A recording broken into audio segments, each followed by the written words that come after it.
लाखों में कोई एक ऐसा पॉलिटिशियन होगा जो अपने बच्चे को टिकट दिलाने की जगह किसी और के बच्चे को टिकट दिलाए।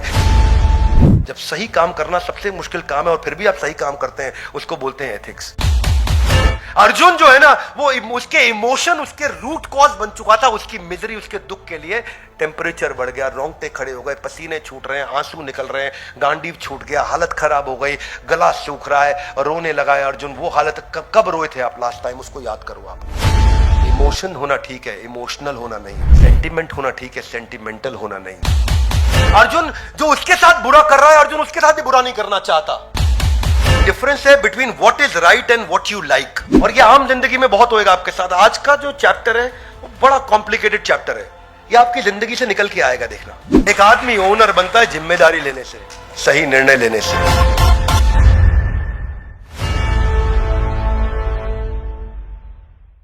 ग्रंथराज श्रीमद् भगवद गीता की आप सबका स्वागत है आज के नए एपिसोड में, जहां पे आज हम पहले अध्याय का 28वां श्लोक ले रहे हैं।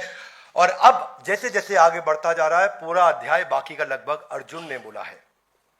और अर्जुन यहां विचलित है। और पहले अध्याय के 28वें श्लोक में और उसके बाद 29वें श्लोक में अर्जुन का इमोशन आपको समझ में आएगा। भगवद गीता का पहला अध्याय primarily being led by Arjun. तो पहले हम श्लोक पढ़ते हैं। पहले अध्याय का 28वां श्लोक मेरे पीछे दोहराइए। दृष्ट्वा मे इमं स्वजनम कृष्णा युयुत्सं समुपस्थितम् सीदन्ति मां गात्रहाणि मुखम च परिशुष्यति। तो पहले ऐसे समझते हैं कि कह रहे हैं दृष्ट्वा। दृष्ट्वा का अर्थ क्या हुआ? देख रहा हूं। इमं स्वजनम कृष्णा, हाथ आगे लाइए, ऐसा देख रहा हूं। इमं, इन सबको।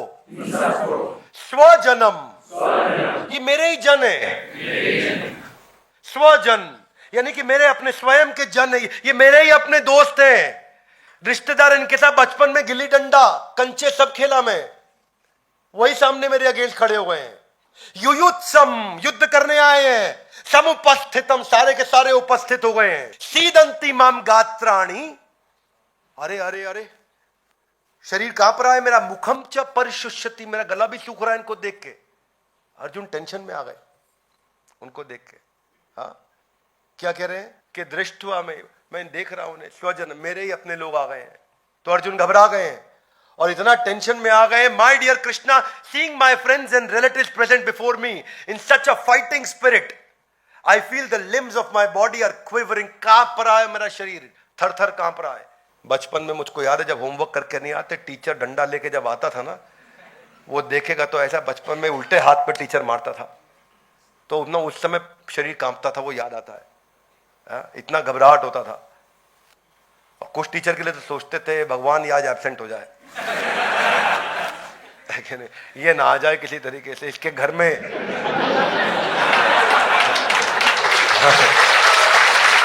क्यों? क्योंकि सीदंती माम गात्राणि मुखम च परिशुष्यति। अपना भी वही हाल होता था। लेकिन क्या है, अपना वो छोटा प्रॉब्लम था, अर्जुन का प्रॉब्लम बहुत बड़ा प्रॉब्लम है। इमेजिन कितना बड़ा प्रॉब्लम है।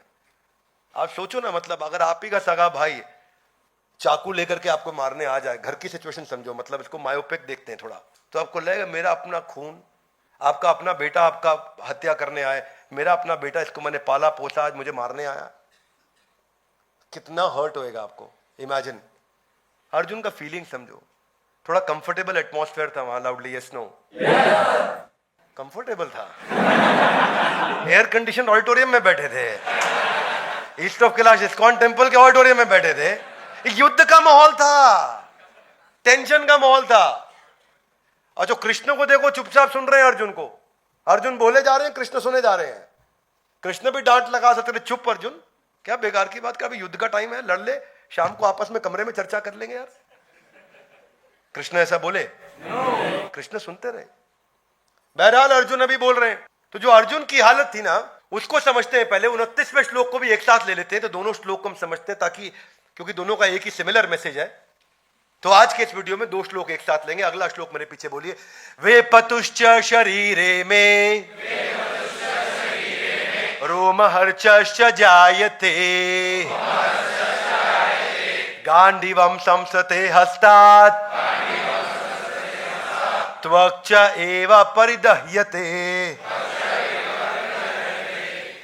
वे पतुश्च शरीर, मेरे शरीर में देखो, मेरे शरीर में वे पतुष, ट्रेम्बलिंग कांप रहा है ऐसा, रोम हर्चश्च जायते, रोम, रोम समझते हैं, रोम रोम खड़े हो गए, रोंगटे, वो कह रहे मेरे रोंगटे खड़े हो गए हैं, रोम हर्चश्च जायते, गांडीवम स्रंसते हस्तात्, गांडीव सबसे पावरफुल चीज जो अर्जुन के हाथ में थी, कह रहे वो भी खिसक गई, जो ताकत देती थी अर्जुन को, गांडीव, गांडीवधारी अर्जुन, उस गांडीव के बल पे एम्बीडेक्स्ट्रस थे अर्जुन। एम्बीडेक्स्ट्रस कौन होता है?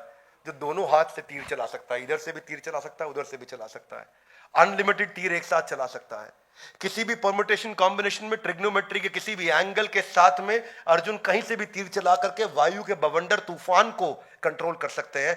गांडीव जो उनको दिया गया था, जिसके कारण वो इनविंसिबल हो चुके थे, वो गांडीव उनके हाथ में नहीं रुक रहा इस समय।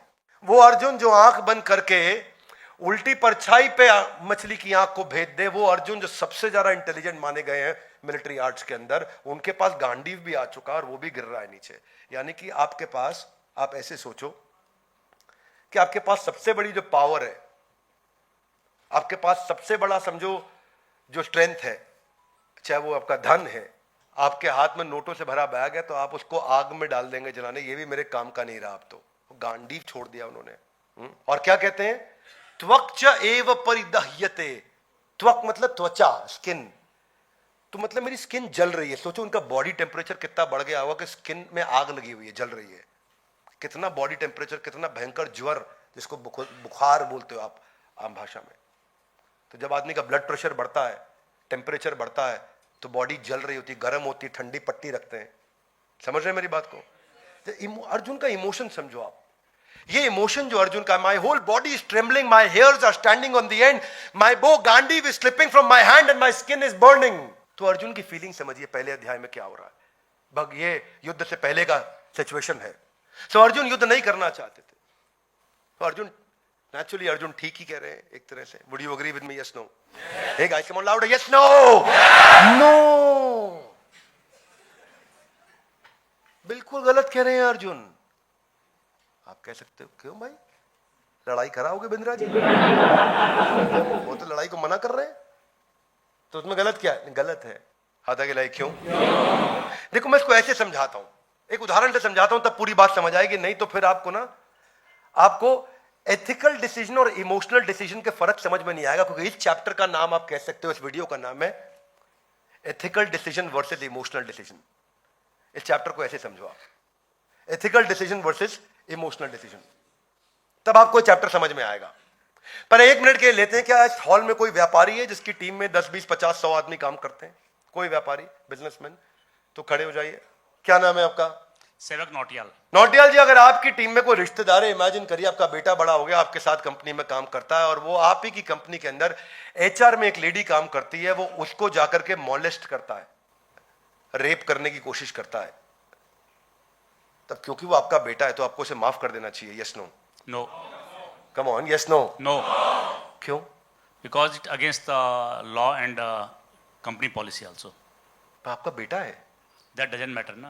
आपका भाई है, इस कंपनी ओनली, इस सन एट होम। हाँ, बाकी लोगों के लिए एग्जांपल सेट करना है कि मेरा कोई और भाई भी ना करे ऐसा। Yes, nobody should allowed that ना। सुनिए सुनिए, वेरी गुड, एकदम फट से आपने डिसीजन ले लिया। क्या डिसीजन लिया?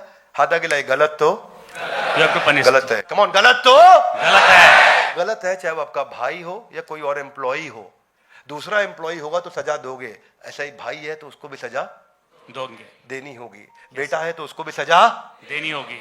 यही तो मैं अर्जुन के लिए कह रहा हूं। अर्जुन का यही स्ट्रेस था उस समय। अर्जुन के जो सामने भाई हैं, जो बंधु हैं, उन्होंने हत्या भी करी, उन्होंने रेप भी किया, उन्होंने लूटपाट भी करी, और उन्होंने दूसरे की जमीन भी हथियाई। उन्होंने सारे पाप किए। मैं तो यहां केवल मॉलेस्टेशन की बात कर रहा हूं। उन्होंने उनकी खुद की धर्म पत्नी का भी बलात्कार किया। क्या मेरी बात समझ आ रही है? yes. तो जब सामने गलत तो गलत है, कम ऑन, गलत तो गलत है।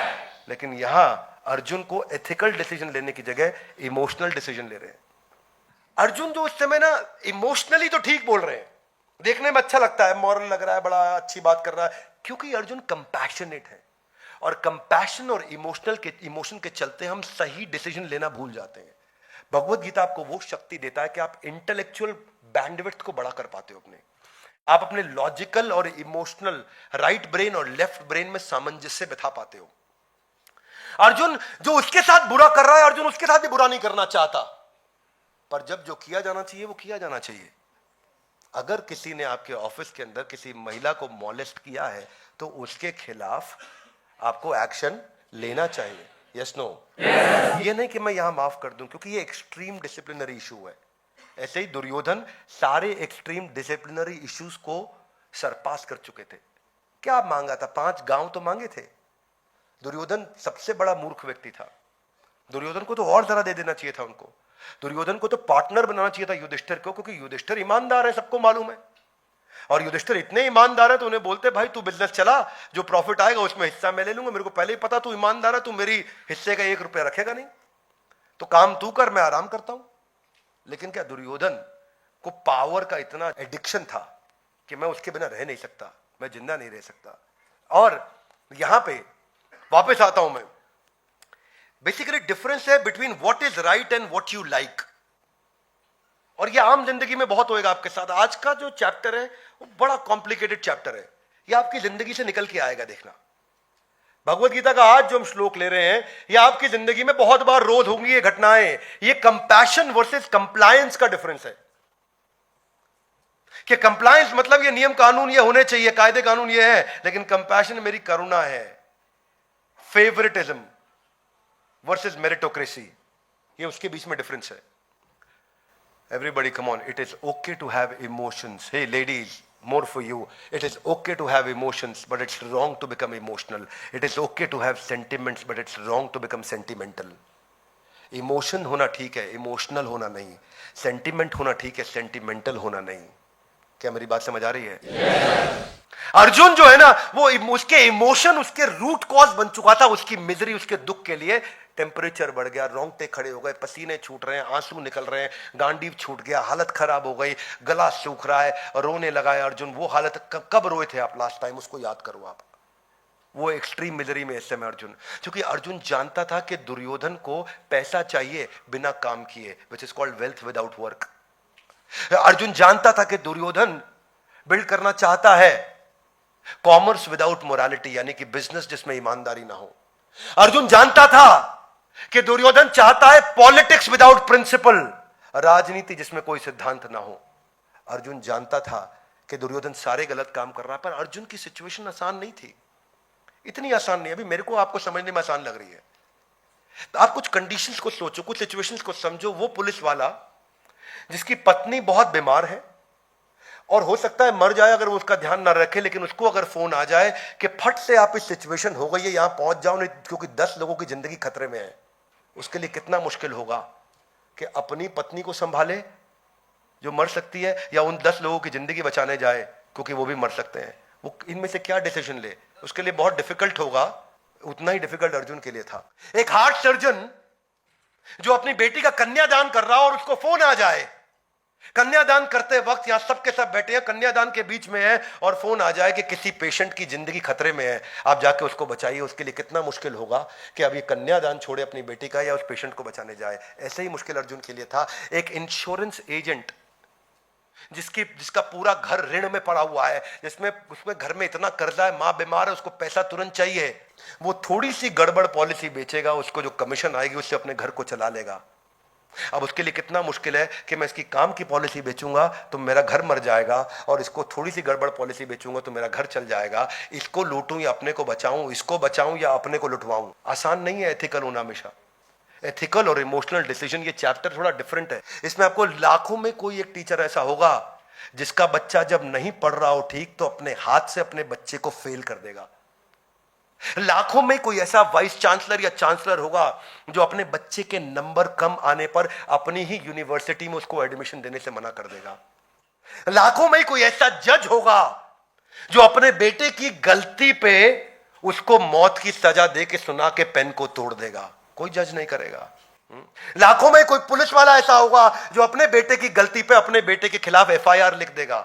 अर्जुन के लिए सिचुएशन आसान नहीं थी, लाखों में कोई ऐसा डॉक्टर होगा जो अपने बेटे का ऑपरेशन छोड़ के किसी और अर्जेंट ऑपरेशन को देखने के लिए चला जाएगा।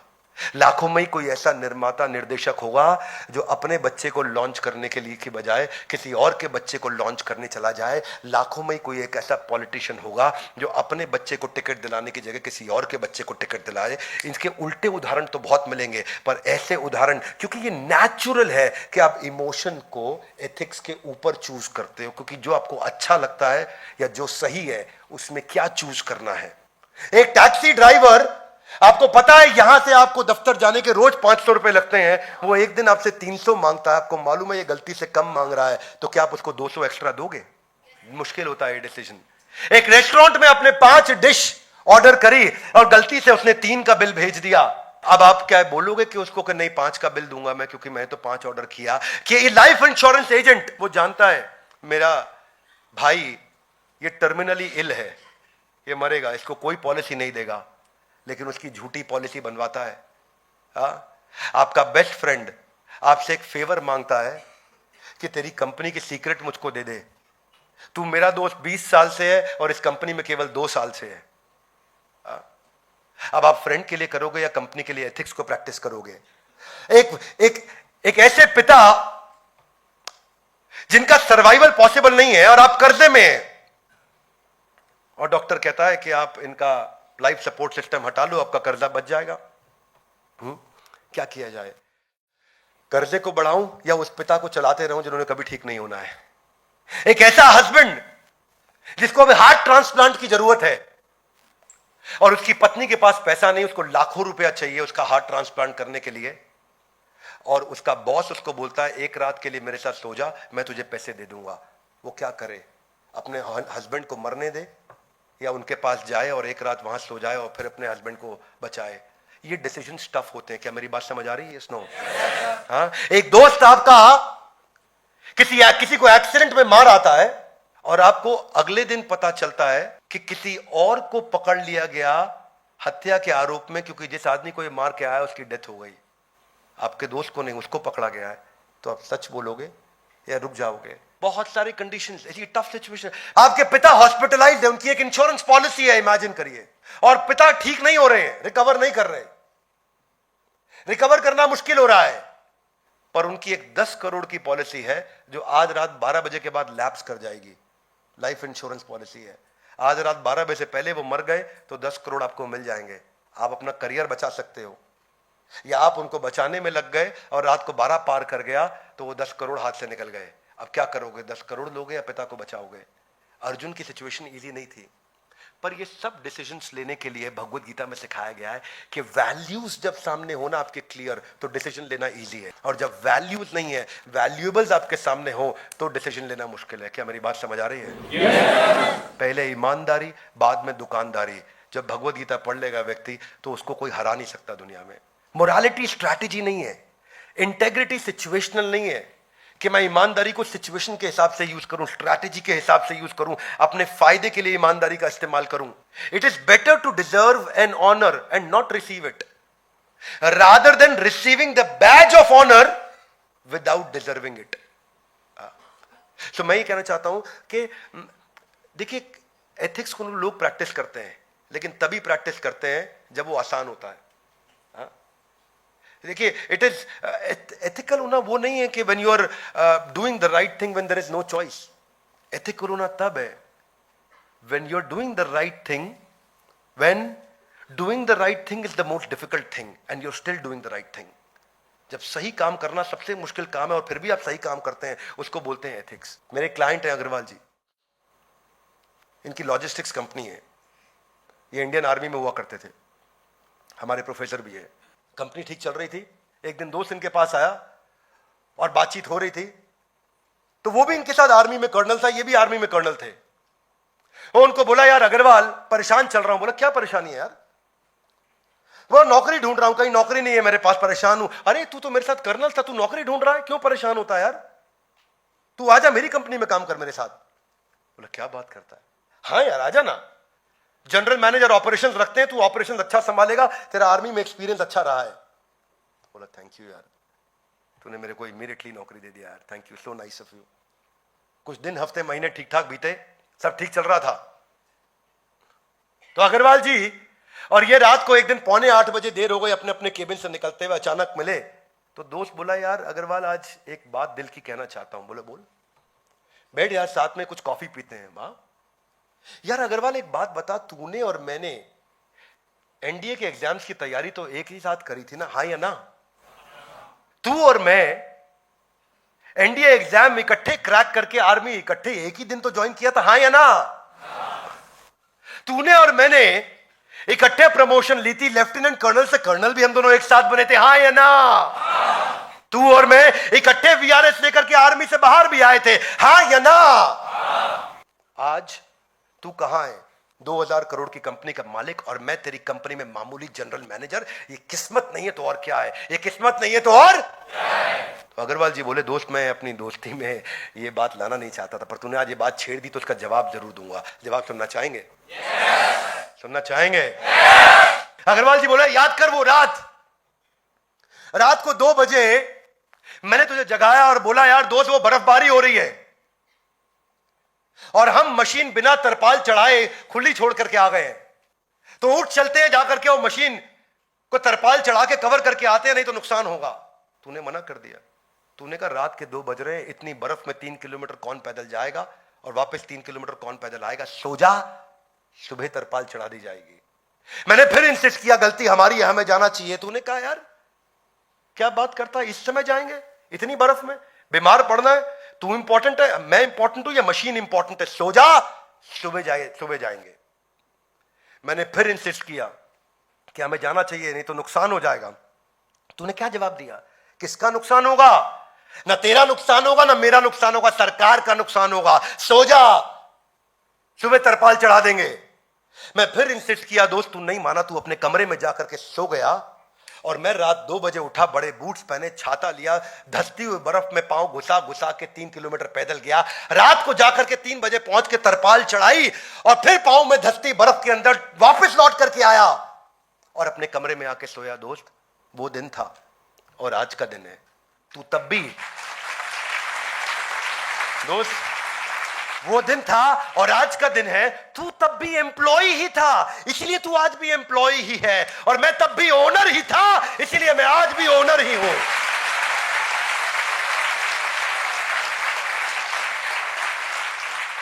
एक आदमी ओनर बनता है जिम्मेदारी लेने से, सही निर्णय लेने से। Are you with me loudly? Yes, now. इसको बोलते हैं emotional decision versus ethical decision. वो भगवत गीता आपको सिखा रही है।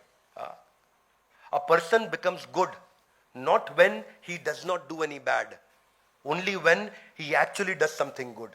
गलत ना करना सही नहीं है, सही करना सही है। हाँ, ये इंटेग्रिटी जो होती है ना, ये सिंपल यस और नो है। अगर वैल्यूज आपकी ठीक है तो आपके पास या है या नहीं है। कैरेक्टर एक प्राइसलेस चीज है, इसमें कोई प्राइस नहीं है। आपको पता है वो एक फेमस एग्जांपल है, वो स्टील किंग हुआ करते थे अमेरिका के, Andrew Carnegie, the steel giant of USA. Andrew Carnegie बहुत बड़े अमेरिका के सबसे बड़े अरबपतियों में थे। तो एक दिन रात को एक पार्टी में थे किसी जगह, पर क्या उतना अखबार में चेहरा छपता नहीं था, रोज के लोग पहचान पाए। तो वहां पे एक महिला से मिले जो बहुत अपनी तारीफ कर रही थी, बहुत ब्रैग कर रही थी। तो उसे बोला उन्होंने, हे ब्यूटीफुल लेडी। बोले यस। बोले मैं एक आपको ऑफर देना चाहता हूं, अगर आप आज की रात मेरे साथ बिताएं तो मैं आपको $1000 देना चाहूंगा। बोले पागल हो, तुम्हारा दिमाग खराब है, बदतमीज इंसान, तुम्हें कौन ले आया पार्टी में? बोले नहीं नहीं, आई एम सॉरी, मैं कह रहा था अगर आप आज की रात मेरे साथ बिताएं तो मैं आपको $10,000 देना चाहता हूं। 1000, 10,000, स्टूपिड, घटिया इंसान, कैसी बात करते हो तुम? जानते नहीं हो कौन हूं मैं? नहीं नहीं सॉरी, मैं एक्चुअली गलती से निकल गया मुंह से, ऐसी बात नहीं। मैं कह रहा था अगर आप आज की रात मेरे साथ बिताएं तो $1,00,000 देना चाहता हूं। What nonsense. उसने गाली देना शुरू किया, चिल्लाना शुरू किया। वो औरत बहुत गुस्से में आ गई। What are you talking? बोले नहीं नहीं नहीं, एक्चुअली मैं कह रहा था कि मुझसे गलती हो गई, मैं एंड्रयू कार्नेगी हूं, अगर आप मेरे साथ एक रात बिताएं तो मैं आपको $1 मिलियन देना चाहता हूं, किसी को पता नहीं चलेगा, बस मेरे और आपके बीच में है। तो मैडम बोली कि कैसे देंगे पेमेंट, कैश या चेक? जैसे ही आपने वैल्यूज को प्राइस टैग लगा दिया, वैल्यूज अपनी वैल्यू खो देते हैं। जैसे ही आपने मूल्यों और संस्कारों की कीमत लगा दी, उसकी कीमत वहीं समाप्त हो जाती है। और जब आपका स्ट्रांग वैल्यू सिस्टम हो तो डिसीजन मेकिंग जिंदगी में आसान हो जाती है। शीलम प्रधानम पुरुषे, महाभारत क्या कहता है कि कैरेक्टर सबसे इंपॉर्टेंट चीज है एक इंसान में। इसीलिए कितने भी व्यापारी आए गए, पर हमारे देश में रतन टाटा जी का सम्मान हमेशा बना रहेगा।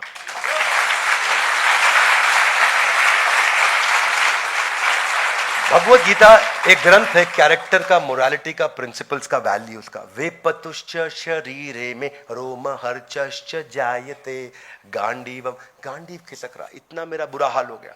कैसे इमोशन जो होता है आपको अनस्टेडी बना देता है, कैसे वो आपको डिप्रेस स्टेट ऑफ माइंड में लेके जाता है। तो जो यंगस्टर यूथ इमोशनल होकर डिप्रेशन में चला जाता है, उनके लिए मैं मैसेज दे रहा हूं कि failing to face the fooling feeling, क्या failing to face the fooling feeling will make you face the permanent feeling. मैं समझाता हूं। फेलिंग टू फेस, आप फेल कर रहे हैं, फेस करना किसको? फूलिंग फीलिंग, वो फीलिंग जो आपको बेवकूफ बना रही है। अगर आप उसको ठीक नहीं किया, वो फीलिंग फूलिंग फीलिंग जो आपको बेवकूफ बना रही है, तो failing to face the fooling feeling will make you face the permanent feeling. आप परमानेंटली फेल हो जाएंगे अगर इसको नहीं किया संभाला तो। ये डाउन साइड है इमोशनल होने का कि आपकी डिसीजन मेकिंग एबिलिटी खत्म हो जाती है। ये डाउन साइड है कि आपके लॉजिकल रीजनिंग, लॉजिकल जो ब्रेन है वो स्लो हो जाता है। और ऐसे आदमी का पूरी दुनिया लाभ उठाती है। आपको पता है इमोशनल आदमी का हर आदमी फायदा उठा के चला जाता है। यस और नो? इमोशनल इंसान का हर बाजू वाला आदमी फायदा उठा लेता है। और ये जो इंसान है ये नंबर ड्रिवन माइंडसेट में फिट ही नहीं होता है, ये ओवर थिंकर है। और इसी की इसका stress, depression, lack of sleep, lack of diet, lack of hunger सब खत्म होता है। यही सिम्टम्स हैं इलॉजिकल पर्सन हो जाने के, जब वो लॉजिकल नहीं रहता। और वही श्लोक में बताया गया है, वे पतुश्च शरीरे में रोम हर्चश्च जायते। अगर ये अर्जुन ठीक होता तो भगवान उसको उत्तिष्ठ युद्धाय कृत निश्चय नहीं बोलते आगे चल के। तो ये आज का चैप्टर था हमारा, emotional decision versus ethical decision. इसको समझ पाना ये ग्रंथराज श्रीमद् भगवद गीता आपको सिखाती है। ये वो एक लर्निंग है, जिंदगी में सब छूट जाए, भगवद गीता की लर्निंग नहीं छूटनी चाहिए। यही मेरा आप सबको और पूरे देश को और हमारे सारे यूथ को, युवाओं को ये मैसेज है। इसीलिए मैं सबसे कहूँगा कि इस वीडियो को आप फैलाइए, लोगों तक पहुँचाइए, भगवद गीता पहुँचाइए, लोग पढ़ें और अपनी बुद्धि का विकास करें। ग्रंथराज श्रीमद् भगवद गीता की जय।